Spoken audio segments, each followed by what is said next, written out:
अब आप भगवद गीता की यह आध्यात्मिक व्याख्या YouTube और अन्य सभी स्ट्रीमिंग प्लेटफॉर्म्स पर सुन सकते हैं। लिंक डिस्क्रिप्शन में उपलब्ध है।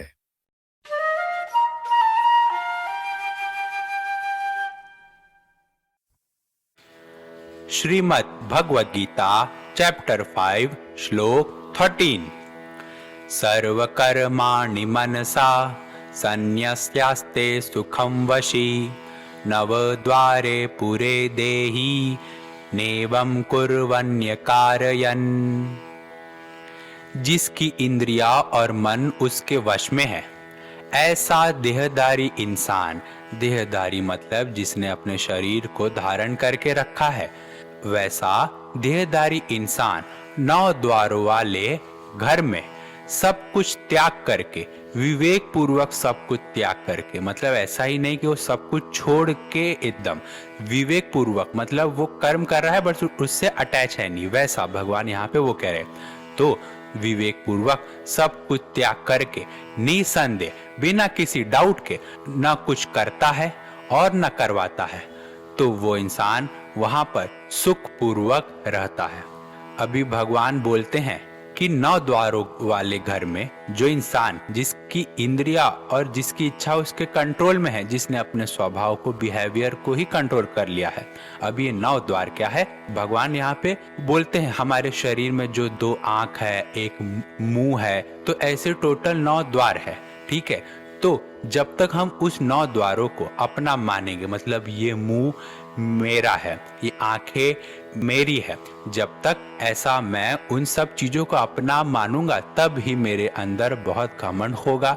जब मुझे मालूम है कि ये सब चीजें मेरी है नहीं, ये मुझे रेंट पे, भाड़े पे कुछ समय के लिए ये शरीर मिला है कर्म करने के लिए, या तो मैं अच्छे से कर्म करूं या तो गलत कर्म करूं, उस आत्मा को कुछ फर्क नहीं पड़ने वाला। वो आत्मा मुझे एनर्जी देगा उस शरीर को चलाने के लिए, बट मैं कर्म क्या कर रहा हूं उस आत्मा को कुछ फर्क नहीं पड़ रहा है। वो आत्मा उससे प्रभावित, उससे कुछ उस आत्मा को इफेक्ट नहीं हो रहा है। तो भगवान बोलते हैं कि इस 9 द्वारों वाले घर में जो सुख पूर्वक सब कुछ त्याग देता है, वही इंसान सुख से रहता है। मतलब जो इस शरीर को यूज तो कर रहा है बट अच्छे काम के लिए यूज कर रहा है, गलत काम के लिए नहीं यूज कर रहा है। ये शरीर को अपना न मानकर वो सिर्फ कर्म करने के लिए शरीर का यूज कर रहा है। तो यहाँ पर एक क्वेश्चन आ सकता है कि जैसा कि भगवान ने यहाँ पे कहा कि जो आत्मा है ना ही वो कोई कर्म करता है ना ही करवाता है, पर वो हम क्यों कर्म करते हैं, फिर हम कैसे कर्म खुद से कर पाते हैं। फिर अगर मुझे प्यास लगी है, पानी पीना है, तो आत्मा जो है, भगवान कह रहे हैं कि वो एनर्जी प्रोवाइड करता है पूरे शरीर में, तो मैं उठ के कैसे जा पाता हूँ उस गिलास को पकड़ के, उठा के, पानी भर के पीने के लिए, क्योंकि वो जो आत्मा है वो एनर्जी वो दे रही है। बाकी मुझे उठना है कि नहीं उठना है, ये मेरा मन मुझसे करवा रहा है।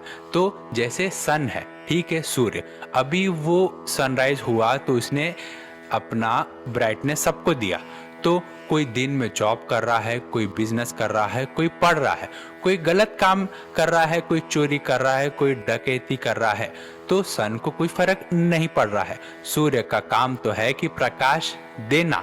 अब लोग कैसे उसका यूज कर रहे हैं ये तो लोग पे डिपेंडेंट है।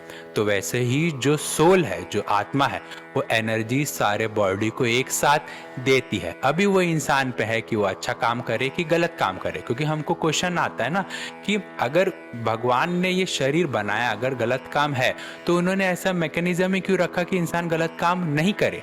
ठीक है, भगवान को उधर ही रोक देना चाहिए था कि इंसान गलत कर्म कर ही ना पाए, बट नहीं, ऐसा नहीं करेंगे, क्योंकि भगवान ने कहा कि इंसान को स्वतंत्रता, फ्रीडम है कि वो कर्म करे।